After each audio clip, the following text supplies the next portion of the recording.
In this video tutorial, I will demonstrate and show you how to create a InDesign document for the purpose of printing postcards or greeting cards. So I'm just going to show you a finished result. So over here on my desktop, I have a PDF document and it's already been saved for printing. And you can see it's got the trim marks and crop marks. And so this is the face of the postcard. This is the first one. This is what we call the front.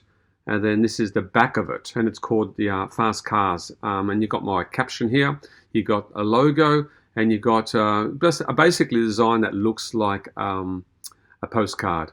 And then the second design is on page 3, and once again it's the front of the postcard, and once again the back. The only difference is the caption has changed, the title of the work. So that's basically the finished product. 2 designs. You can have as many as you like. So let's have a look at the files themselves. Now, each image, there they are, has been saved in CMYK color mode. It's been saved as a TIFF, and you can see they're exactly the same size because they're both saved as A3 size images, A3 wide landscape. So that's ready to go. Let's go and launch InDesign, and we'll start the job. So the first thing you want to do is create a new document, and it's a print-based document, and you want to choose the size of A6. Now, if it's not here, I will tell you that in millimeters, A6 is 148 millimeters wide. Let me just try to do that again. 148 millimeters wide, and it's 105 millimeters high. Right, that's better. So it's good to know the measurements of your document. So that is the size of A6, which is effectively 6 by 4 inches, and that's the size of a postcard. So 148 by 105. And then how many pages? Well, I've got 2 designs, so I'm going to go for 4 pages, 2 fronts and 2 backs. And I don't want facing pages. I don't want them left and right on the same on the screen. I want them single pages on the screen. And then the bleed, of course, with the margins, I'm just going to ignore that. I can go down to 8 millimeters, which is kind of a nice margin for a postcard. And then with the bleed, I'm going to type in 3 millimeters. And that's it. All right, so now we click on Create, and we should get 4 pages. 1, 2, 3, 4. All right, now starting on page number 1, I will bring in, I'll just zoom out a bit so we can really see the page in view. Right, so there's page 1. This is the front of the first postcard. So I will go to File, Place, and I'm looking for the folder that has the images. It's in a folder called Postcards, and this one's called Fast Cars. And don't forget, I saved it as A5, so it's going to be bigger than the page. When I click here, you'll see it's a lot bigger than the page. So I need to remember to hold down the Command and my Shift key, drag it down, make it smaller, and then pop it into position. I made that too small, but that's okay. I just extend it back out, and you can see right up to the red line, which is the bleed line. It is now comfortably sitting where I want it on page 1. So now page 2, let's go to page 2, and this is where I create my my postcard looking back. So what I'll do here is I'll click on this line tool, and I'll just draw a straight line from here all the way down to here. And it's a black line. I can make the thickness of the line thinner. You can see here. You can even, yeah, look, I'm actually, sorry, that's not it. It's this here. This is where you do the thickness of the line. So you can have a really thick line, or you can have a really thin line, up to you. And you can also change the line color. So the line color is here. So if you wanted a red or magenta line, that's what will change the line color. And then of course, don't forget, this is the thickness. So I don't want magenta lines. I want a thin line that is black. All right, so let's just go back to black. All right, now this is a cute little trick. If I want to know where the center of the postcard is, watch when I start moving. See how this pink line appears? So if I now go across, you'll just see a pink line appear. That's telling me that's the center of the page. I like that. So I just plonk it there. Now for the stamp image, I'm just going to click on the rectangle tool, and once again around about here I might just draw a rectangle shape that looks something like that, and I can again affect the color and the thickness of the line, but I'm happy with that. And then for the lines where you write your address, this is a nice little trick. Watch this. I'm just going to draw one line horizontally from here to here. Now I will now copy that line.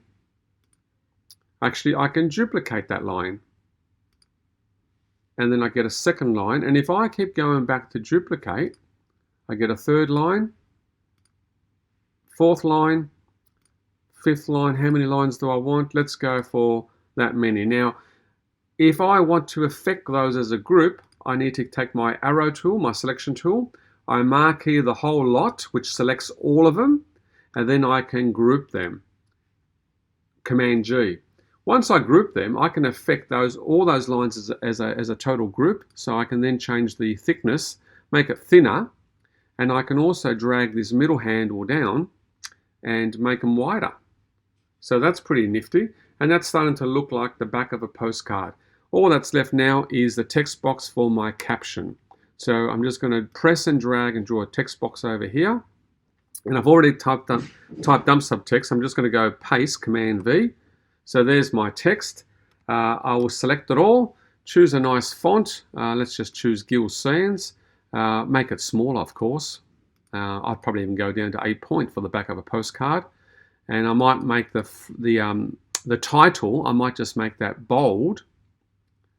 And I might change the color to red over here. So now make sure that T is the icon on top, and I'll make it red. So I'm pretty happy with that. And then again, selection tool, I can change the width of it, and I can move it down to the bottom. And one last thing, which I just remembered, is my name and my logo. So what I need to do here is another text box up the top. I'm going to type in Bill Bailey, and I'll choose that font that I like, which is called Sidewalk.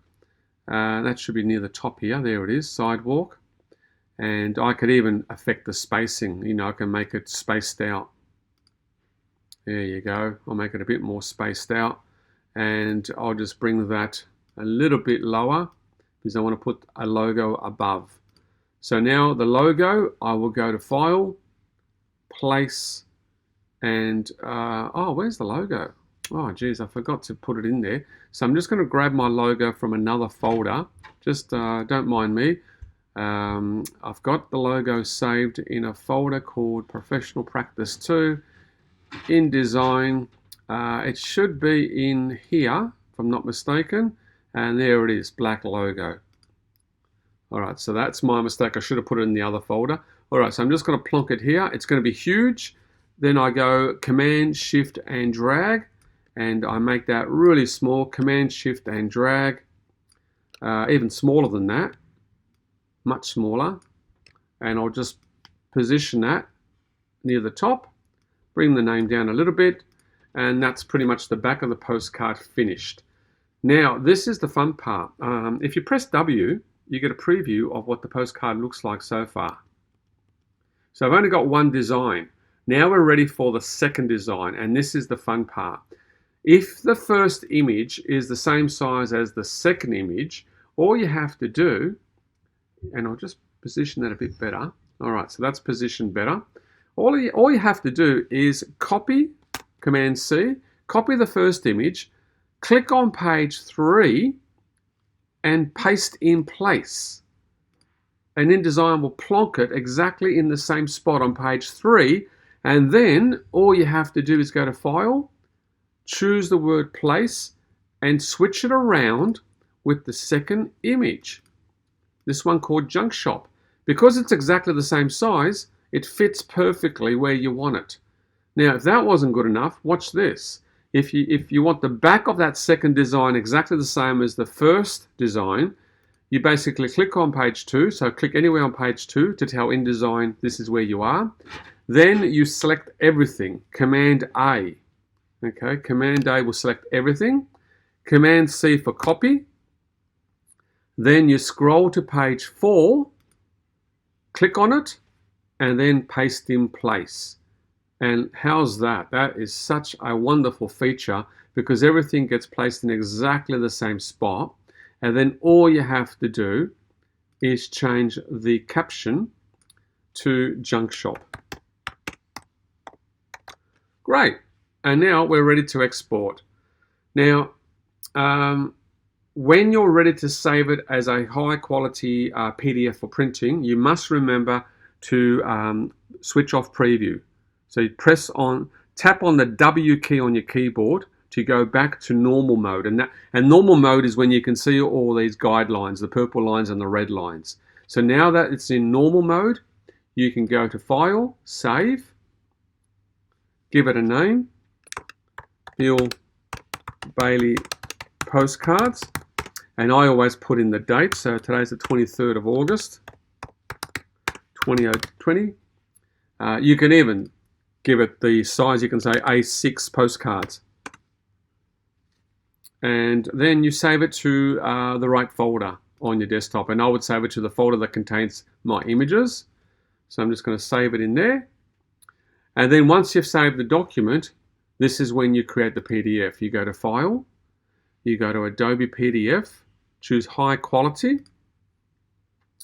I usually put in a little code at the start like HR, which tells me that this is the high res version.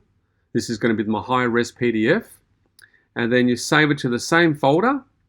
And then all you do is leave this on all pages and pages. Don't click on spreads, whatever you do. Make sure it's on pages because printers want individual pages. They don't want spreads. And then you go to marks and bleeds. Click on the first two, crops and bleeds. You don't need the other ones, the other three. And then make sure you click on use document bleed settings. Because remember when you first created the document, you typed in 3mm for your bleeds. You must tick that box. And then when you click on export, at the top here it's showing you it has already created the PDF document. How quick was that? So if I want to sneak out of there into my folder, you can see there it is. The PDF document has been created. If I show you a little preview, there's the crop marks and the trim marks, and then you can go to page 2, beautiful, 3 and 4, fronts and backs all ready to go. Thank you very much.